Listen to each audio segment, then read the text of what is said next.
नमस्कार दोस्तों, education point channel पर आप सभी का स्वागत है। मेरा नाम है दीपक शोरान। आज हमारा टॉपिक है एयर एंड वाटर, मीन्स हवा और पानी। आपने देखा होगा कि जब हम इन्वायरमेंट में रहते हैं तो वहाँ पर क्या है, हमें हवा महसूस होती है। हवा को हम देख नहीं सकते लेकिन महसूस कर सकते हैं। किस तरह से, जैसे हवा हमसे टकराती है तो हमें क्या होता है, हवा महसूस होती है, या फिर हमारी सराउंडिंग में कोई पेड़ है उसकी पत्तियाँ हिल रही हैं, उनसे भी हम हवा को महसूस कर सकते हैं। ये होगी हवा को महसूस करने की बात। अब बात करते हैं हमारी अर्थ के चारों तरफ। इस तरह ये अर्थ है, इसके चारों तरफ इस तरह ये हवा की लेयर्स हैं, ये एयर की लेयर्स हैं। ये चारों तरफ से इसने हवा को कवर कर रखा है। ये जो लेयर्स हैं इनको सभी को कंबाइन करके क्या कहते हैं, इन सभी लेयर्स को एटमॉस्फेयर बोलते हैं। मीन्स हमारी अर्थ किससे सराउंड है, एटमॉस्फेयर से सराउंड है। और एटमॉस्फेयर के अंदर क्या है, एयर। जिस एयर से हमारे अर्थ सराउंड है, मीन्स जो चारों तरफ से घिरी हुई है, उस हवा को हम एटमॉस्फेयर कहते हैं, या फिर हमारा इसे वायुमंडल कहते हैं। एटमॉस्फेयर या फिर इसे वायुमंडल कहते हैं। अब इसके अंदर डिफरेंट लेयर्स होती हैं। कौन कौन सी लेयर होती हैं इसके चारों तरफ? सबसे पहले आती है हमारी ट्रोपोस्फेयर, उसके बाद आती है स्ट्रेटोस्फेयर, मीजोस्फेयर, थर्मोस्फेयर और एक्सोस्फेयर। अब हम इन सभी जो लेयर्स हैं इनके बारे में थोड़ा डिटेल से डिस्कस करते हैं। अभी आपको बताया था कि हमारी अर्थ चारों तरफ हवा से घिरी हुई है, और जिस हवा से घिरी हुई है इसी को ही हम एटमॉस्फेयर कहते हैं। एयर क्या होती है? एयर के अंदर बहुत सारी गैसेज का मिश्रण होता है। Means it is a mixture of several gases. जिस तरह बात करूँ मैं, oxygen, carbon dioxide, nitrogen, helium, argon, ये सभी क्या है, ये सभी गैसेज हैं। इन सभी को मिक्स करने से क्या बनती है, हमारी एयर बनती है। हमें एयर की जरूरत कहाँ पड़ती है? आपने देखा होगा कि हमें जिंदा रहने के लिए हम क्या करते हैं, बार बार सांस लेते हैं। तो जो ब्रीथिंग करते हैं उसके दौरान क्या करते हैं, हम जो ऑक्सीजन होती है उसको अंदर ले जाते हैं, और जो कार्बन डाइऑक्साइड होती है उसको हम शरीर से बाहर छोड़ते हैं। ये प्रोसेस क्या कहलाती है, इसे ब्रीदिंग कहते हैं। तो इसके दौरान जो गैस का यूज हुआ वो कहाँ से आती है? वो हमारे एटमॉस्फेयर के अंदर एयर है, उसी से तो आती है। एयर से क्या होता है, हमने हवा अंदर ले जाते हैं और हवा को ही बाहर निकालते हैं। ये हो गया इसका यूज। इसका यूज हम सिर्फ हम ही नहीं करते, सभी एनिमल्स और प्लांट्स होते हैं वो भी एयर का यूज करते हैं। वो भी इनहेल और एक्सहेल करते हैं। ये आपको बता दिया कि air is a mixture of several gases. We all need air to breath. Means हमें जिंदा रहने के लिए सांस लेना बहुत ज़रूरी होती है। अगर सांस नहीं लेंगे तो क्या जिंदा नहीं रहेंगे। इसलिए जब भी हवा होगी तभी हम सांस ले पाएंगे। अगर हमारे इन्वायरमेंट में हवा नहीं होगी तो इसका मतलब हम सांस नहीं ले पाएंगे और हमारी डेथ हो जाएगी। अब बात करते हैं एटमॉस्फेयर के डिफरेंट लेयर्स की। जो डिफरेंट लेयर्स हैं जो सराउंड करती है हमारी अर्थ को, उन्हें ही एटमॉस्फेयर कहते हैं। हमारे एटमॉस्फेयर के अंदर 5 लेयर्स हैं। ये कौन कौन सी है? सबसे पहले आती है ट्रोपोस्फेयर, उसके बाद आती है स्ट्रेटोस्फेयर, उसके बाद मीजोस्फेयर, थर्मोस्फेयर और एक्सोस्फेयर। ये सभी 5 लेयर्स हैं जो हमारी अर्थ को सराउंड करती है। सबसे पहले बात करते हैं ट्रोपोस्फेयर, जो हमारी अर्थ के बिल्कुल नज़दीक है। जो लेयर है एटमॉस्फेयर की उसे हम ट्रोपोस्फेयर कहते हैं। जितने भी हमारे वेदर चेंजेस होते हैं, जिस तरह गर्मी सर्दी, किस लेयर के अंदर जितने वेदर चेंज होते हैं ये सभी ट्रोपोस्फेयर के अंदर होते हैं। इसकी अगर हम दूरी की बात करें तो ये अर्थ से लगभग 12 से या फिर 15 किलोमीटर तक इसकी दूरी होती है। जो अर्थ से लेकर, अगर मान लिया ये हमारी अर्थ है,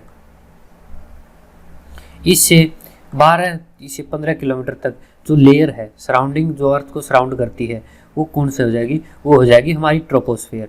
और इससे ऊपर जाएंगे तो इससे ऊपर हो जाएगी स्ट्रेटोस्फेयर, और फिर उससे ऊपर हो जाएगी मीजोस्फेयर, मीजोस्फेयर से ऊपर हो जाएगी थर्मोस्फेयर, और थर्मोस्फेयर से और ऊपर जाएंगे तो वो हो जाएगी एक्सोस्फेयर। जिस तरह आप देख पा रहे हैं इधर,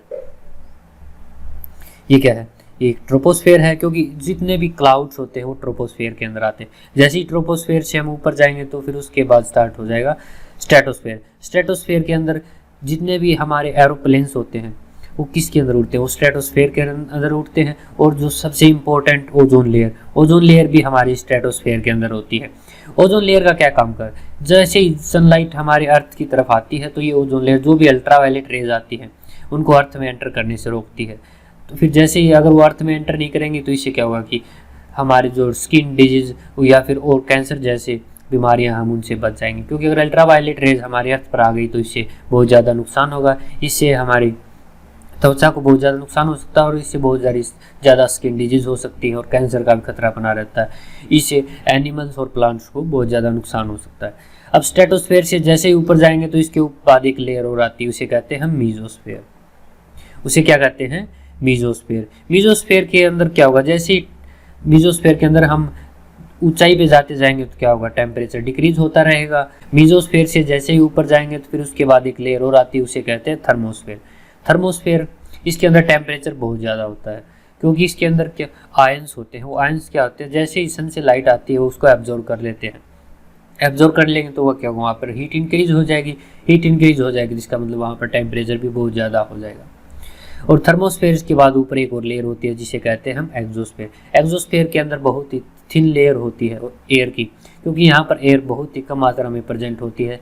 और ये जो हमारी अर्थ का सबसे एटमॉस्फेयर की जो सबसे आउटर लेयर होती है उसे ही हम एक्सोस्फेयर कहते हैं।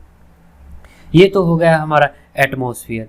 ये एटमॉस्फेयर बताएं तो कहाँ तक फैला होता है, ये हमारी धरती से हज़ारों किलोमीटर तक फैला हुआ है। ये हो गया troposphere. Troposphere is the lowest layer of earth's atmosphere. It is the site where all weather changes take place. Means troposphere जो सबसे नीचे की लेयर है उसे हम ट्रोपोस्फेयर कहते हैं, और जितने भी मौसम के अंदर जो बदलाव होते हैं वो इसी लेयर की वजह से होते हैं, और जो क्लाउड्स बनते हैं वो भी इसी लेयर के अंदर बनते हैं। उसके बाद आती है स्ट्रेटोस्फेयर।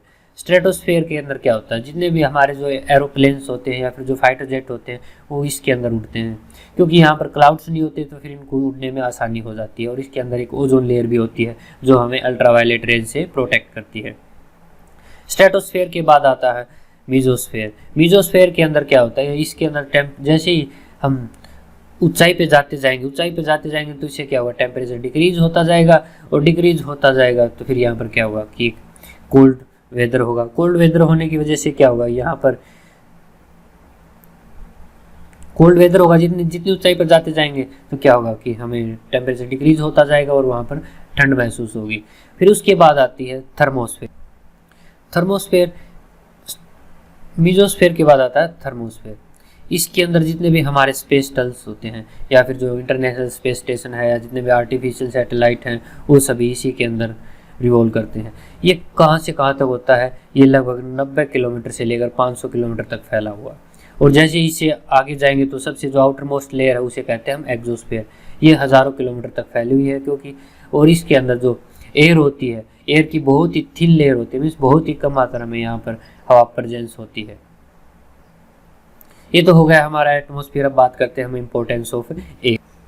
मीन्स हवा की ज़रूरत क्या है। सबसे पहले तो ज़रूरत है हमें लाइफ के लिए, क्योंकि अगर हवा नहीं होगी तो वहाँ पर ज़िंदगी संभव ही नहीं है। जैसा कि आपको पता होगा कि हम सांस लेने के लिए क्या करते हैं, हवा का यूज़ करते हैं। इसी तरह प्लांट्स भी क्या हवा का यूज़ करते हैं।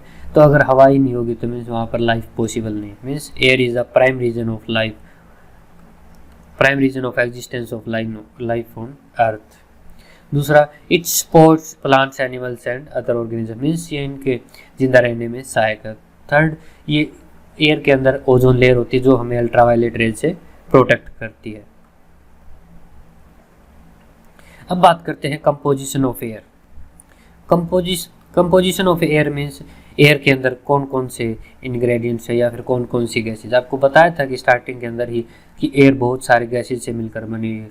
अब इसके अंदर ही बहुत सारी गैसेज कौन कौन सी है, इसके अंदर है nitrogen, oxygen, carbon dioxide, argon, helium, ये सभी गैसेज इसके अंदर हैं।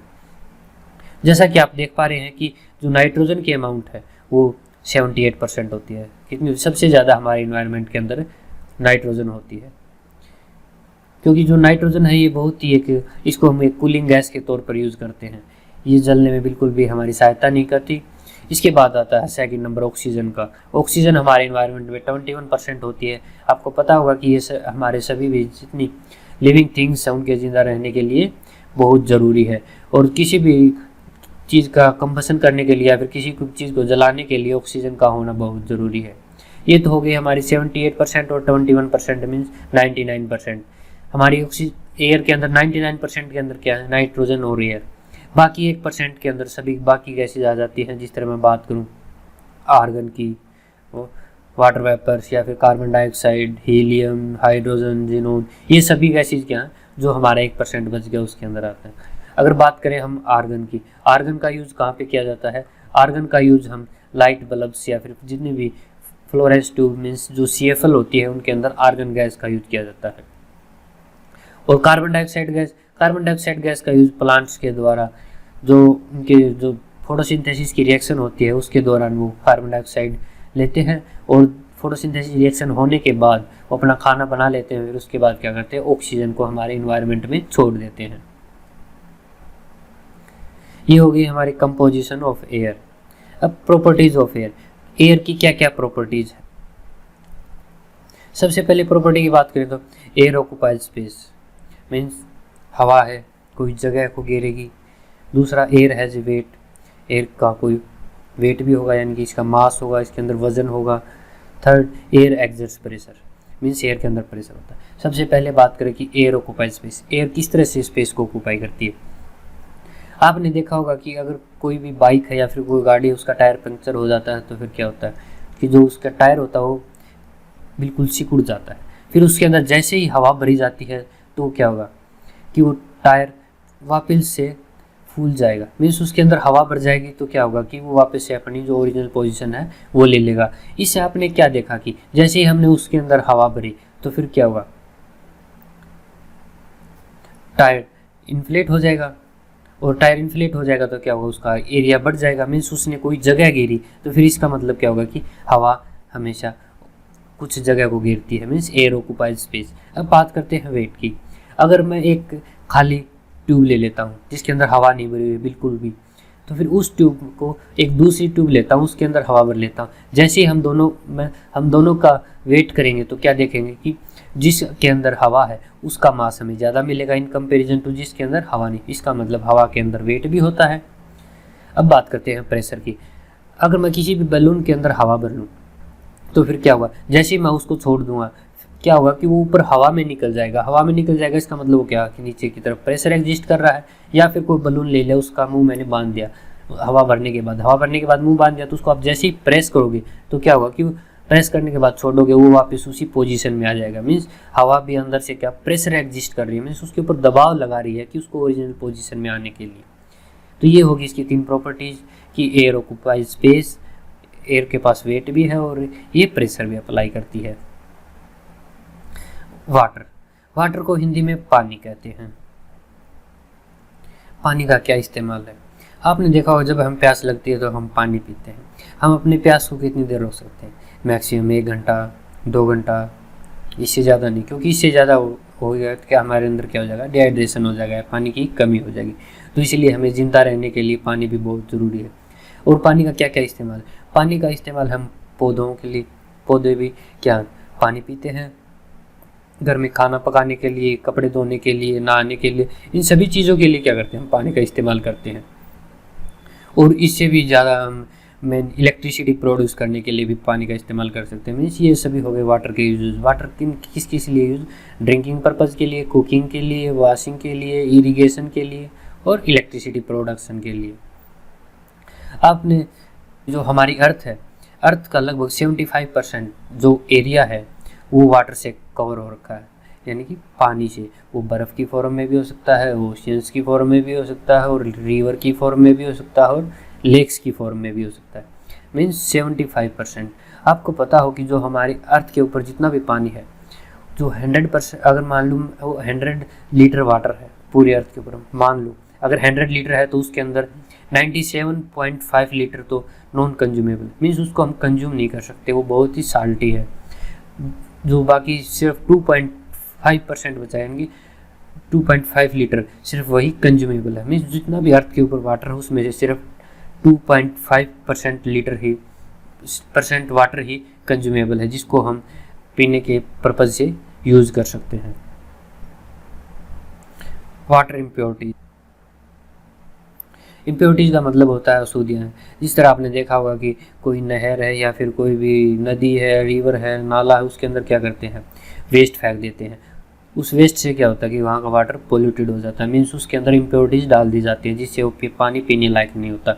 और बहुत सारी इंडस्ट्रीज़ भी क्या करती हैं, जो अपना वेस्ट होता है उसको रिवर के अंदर डाल देती है, जिससे वो हमारा पानी गंदा हो जाता है और वो पीने लायक भी नहीं रहता। मीन्स इसके अंदर इम्प्योरिटीज़ है ऐड कर दी और जिससे ही वाटर का पोल्यूशन हो गया। इस तरह इम्प्योरिटीज़ ऐड करने के प्रोसेस को क्या कहते हैं? Pollution of water.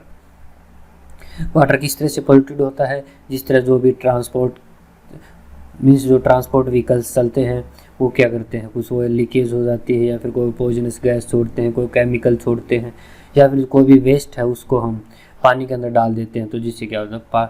पानी प्रदूषित हो जाता है, यानी कि पोल्यूटेड हो जाता है। तो इसे इस तरह जो पोल्यूटेड वाटर हो गया उसे कहते हैं water pollution, means pollution of the water.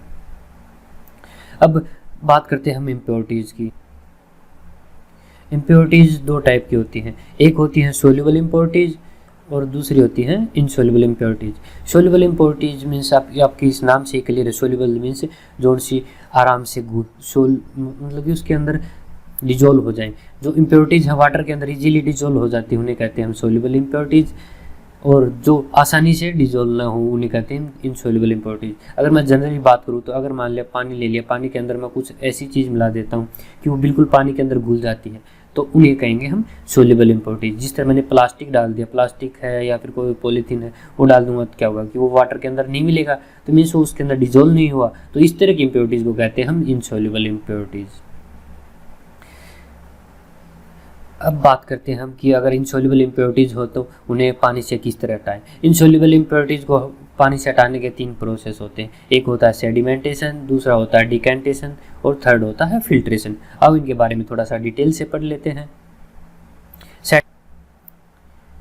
जब पानी के अंदर इम्प्योरिटीज़ मिल जाती हैं तो वो कुछ इस तरह का दिखाई देता है, मीन्स वो इम्प्योर हो जाता है वाटर।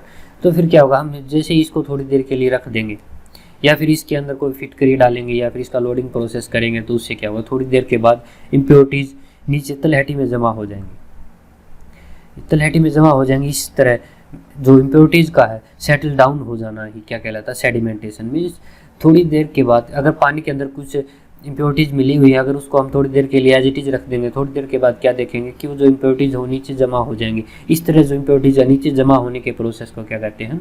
सेडिमेंटेशन कहते हैं। Means the process of settling down of impurities at the bottom is called sedimentation.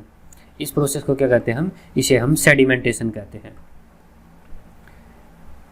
Decantation, आपने देखा कि जैसे इम्प्योरिटीज़ नीचे जमा हो गई तो उसके ऊपर क्या आ गया? पानी आ गया, तो इम्प्योरिटीज़ नीचे रह गई। अब ऊपर से जो पानी आ गया उसको हम क्या करेंगे? किसी दूसरे कंटेनर के अंदर निकाल लेंगे। जैसा आप देख पा रहे हैं इस इमेज के अंदर, मैंने इस कंटेनर से पानी निकाल लिया और दूसरे कंटेनर के अंदर डाल दिया। इस तरह क्या होगा, जो प्योर वाटर होगा वो नीचे आ गया, मीन्स वो सेपरेट होगा इन इम्प्योरिटीज से। इस तरह के प्रोसेस को क्या कहते हैं? Decantation. Means pouring out of the clean water from any container having impurities at its bottom. यानी कि अगर कोई भी कंटेनर है उसके अंदर नीचे तलहटी में कोई भी इम्प्योरिटीज जमा हुई है, अगर मैं उससे उस पानी को इम्प्योरिटीज से अलग कर दूँ तो इस तरह अलग करने के प्रोसेस को कहते हैं हम डिकेंटेशन। मीन्स ऊपर के पानी को एक अलग बर्तन में निकाल दो और इस तरह जो कंप्लीट प्रोसेस है इसे कहते हैं हम डिकेंटेशन। अब बात करते हैं फिल्ट्रेशन। फिल्ट्रेशन के दौरान क्या होता है? फिल्ट्रेशन के अंदर कोई भी अगर मेरे पास वाटर है उसके अंदर इम्प्योरिटीज मिक्स हुई है, मैं उसको क्या करूँगा? फिल्टर पेपर के अंदर से उसको फिल्टर कर लूँगा। जैसे ये फनल है, फनल के अंदर मैंने फिल्टर पेपर लगा रखा है। ये फिल्टर पेपर, ये जो वाइट है इधर इसके यहाँ पर, इस फिल्टर पेपर के अंदर जैसे मैं पोल्यूटेड वाटर डालूंगा तो फिर क्या होगा? जो भी इम्प्योरिटीज़ हैं वो इस फिल्टर पेपर के अंदर रह जाएंगे। जैसा कि आप देख पा रहे हैं ये ऑरेंज कलर की, ये क्या है? इम्प्योरिटीज़। और जो वाटर होगा वो नीचे चला जाएगा। इस तरह अगर कोई भी इनसोल्यूबल इम्प्योरिटीज़ है उनको हम फिल्ट्रेशन से अलग कर सकते हैं, क्योंकि जैसे ही हम उसको फिल्टर पेपर के अंदर डालेंगे उस पानी को क्या होगा कि जो इम्प्योरिटीज़ हैं ऊपर रह जाएंगी और जो पानी होगा वो छन के नीचे चला जाएगा। जो इस तरह का छानने के प्रोसेस को कहते हैं फिल्ट्रेशन। ये किससे छाना जाता है? फिल्टर पेपर के थ्रू छाना जाता है। तो ये होगी फिल्ट्रेशन। अगर कोई सोल्यूबल इम्प्योरिटीज़ हैं तो उन्हें किस तरह? सोल्यूबल इम्प्योरिटीज़ को दूर करने के लिए 2 प्रोसेस हैं, एक है इवेपोरेशन, दूसरा है इवेपोरेशन और दूसरा है डिस्टिलेशन।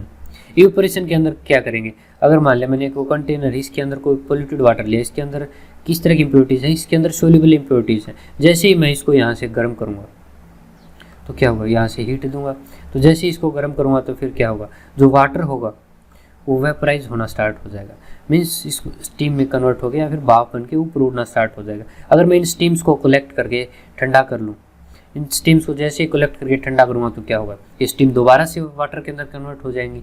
तो फिर इस तरह के प्रोसेस को कहते हैं हम इवेपोरेशन।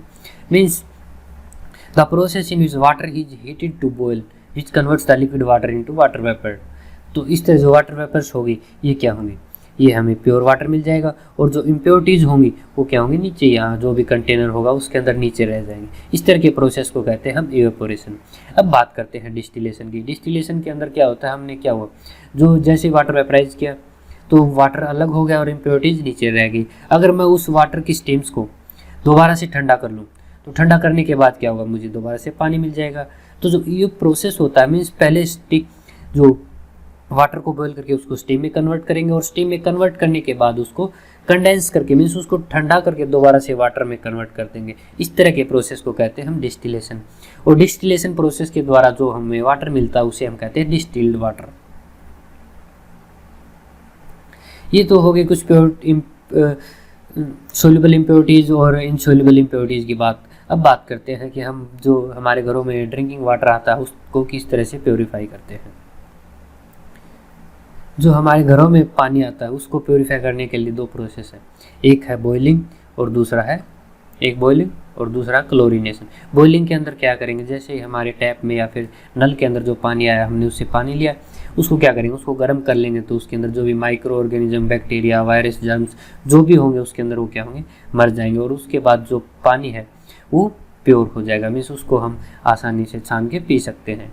अब बात करते हैं क्लोरीनेशन की। क्लोरीनेशन के अंदर क्या करेंगे, जैसे ही वाटर आया उसके अंदर क्या होंगे, कुछ क्लोरीन की टैबलेट्स या फिर कुछ क्लोरीन की दवाई डाल देंगे, जिससे उसके अंदर जो जर्म्स होते हैं और वाटर होते हैं, उसके अंदर जर्म्स बैक्टीरिया होंगे वो क्या होंगे, मर जाएंगे, और उससे वो पानी भी प्योर हो जाएगा, फिर वो पीने लायक हो जाएगा। मीन्स ये दो प्रोसेस है जिनके थ्रू हम वाटर को प्योरीफाई कर सकते हैं। कौन कौन से, एक बॉइलिंग और एक क्लोरीनेशन। बॉइलिंग के अंदर क्या करेंगे, पानी को हम उबाल लेंगे या फिर गर्म कर लेंगे, जिससे उसके अंदर बैक्टीरिया मर जाएंगे। क्लोरीनेशन के अंदर क्या होगा कि उसके अंदर क्लोरीन डाल देंगे।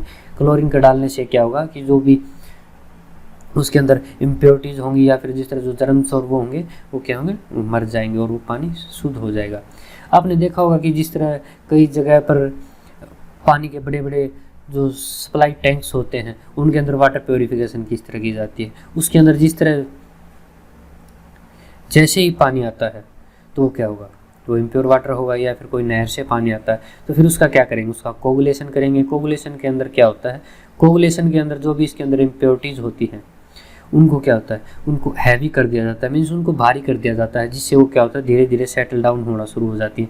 सेटल डाउन होने के बाद क्या होगा, जैसे ही इनका सेडिमेंटेशन होगा, सेडिमेंटेशन होने के बाद क्या होगा, जो इम्प्योरिटीज़ होंगी वो नीचे सेटल डाउन हो जाएंगी, और पानी क्या है, पानी ऊपर से आ जाएगा।